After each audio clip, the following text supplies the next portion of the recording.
22 सितंबर से जीएसटी के अंदर मेजर चेंजेस हुए थे। कुछ गुड्स के जो रेट्स थे वो या तो रिड्यूस हुए थे या फिर अप हुए थे। दैट मीन्स कि 28% से लेके 18% हो गया था और 12% का जो गुड्स था वो 5% या फिर 12% का जो गुड्स था वो 18% पे कन्वर्ट हो गया था।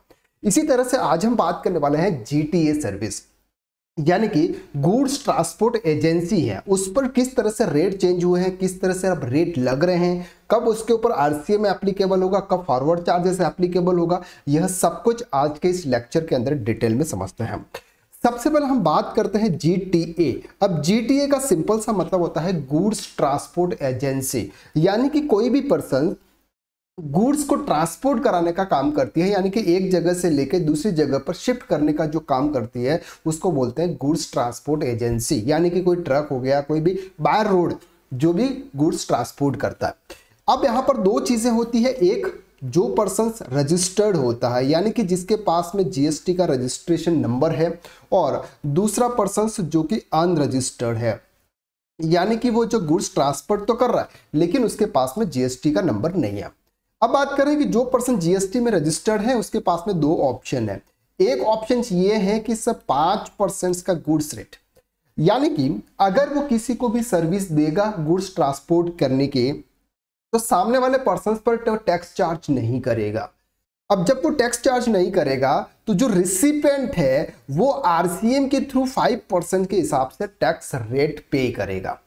और ये जो पर्सन है जो जीटीए जो सर्विस जो प्रोवाइड कर रहा है रजिस्टर्ड है, वो कोई भी आईटीसी नहीं ले पाएगा।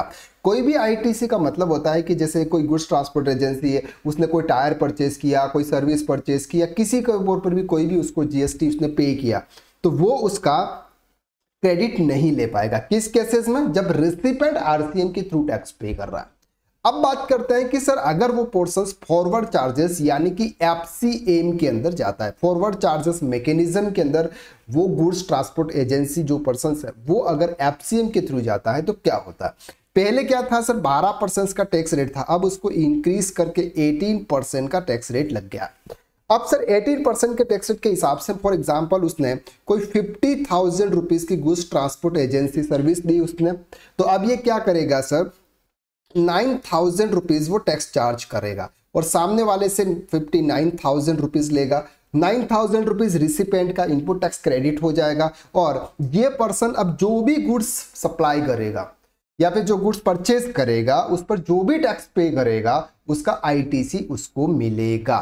तो इस केसेस में आईटीसी नहीं मिलता है गुड्स ट्रांसपोर्ट एजेंसी को, और इस केसेस में आईटीसी मिलता है, वो आईटीसी अवेल कर सकता है।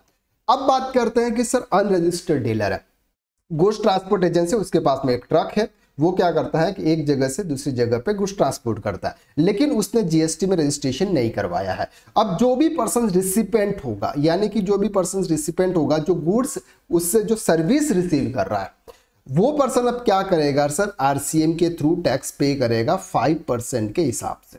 अब सर यहां पर कोई भी लिमिट नहीं है, कोई भी लिमिट नहीं है। फॉर एग्जाम्पल मैं बात करता हूं कि मिस्टर राम एक रजिस्टर्ड पर्सन है। कौन है? मिस्टर राम एक रजिस्टर्ड पर्सन है, उसने श्याम से गुड्स ट्रांसपोर्ट एजेंसी की सर्विस ली। अब सर मिस्टर राम तो रजिस्टर्ड है लेकिन मिस्टर श्याम कौन है सर, अनरजिस्टर्ड है। तो अब यह क्या करेगा, 5% के हिसाब से आरसीएम के थ्रू टैक्स पे करेगा। अब सर लिमिट क्या है? कोई लिमिट नहीं है, अगर 100 रुपए की भी सर्विस लेगा तो भी उसको आरसीएम के थ्रू टैक्स पे करना है।